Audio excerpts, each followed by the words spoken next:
Banyaknya baliho atau alat peraga kampanye atau APK yang telah ditertibkan Bawaslu Kota Makassar mendapat tanggapan dari caleg DPR RI dari Partai Demokrat Alia Mustika Ilham.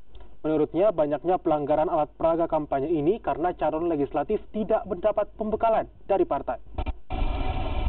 Maraknya penertiban alat peraga kampanye ini disayangkan oleh calon legislatif DPR RI Partai Demokrat Alia Mustika Ilham.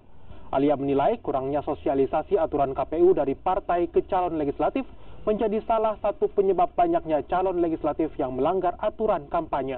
Partai seharusnya memberikan pembekalan atau bimbingan kampanye pada para calon legislatif ini agar calon wakil rakyat ini mengerti aturan kampanye yang benar.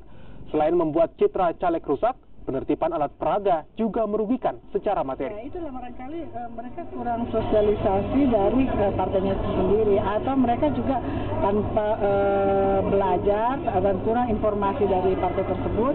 Ya, mereka dengan antusias dan agresif ya ingin memperkenalkan dirinya sendiri, ya barangkali seperti itu. Nah, inilah bagusnya dibuat pembekalan caleg masing-masing partai. Nah, alhamdulillah kemarin Partai Demokrat sudah melaksanakan pembekalan caleg khususnya di caleg DPRD Kota Makassar dan juga provinsi, dan kami juga dari DPR RI sudah mengikuti pembekalan. Nah, untuk itu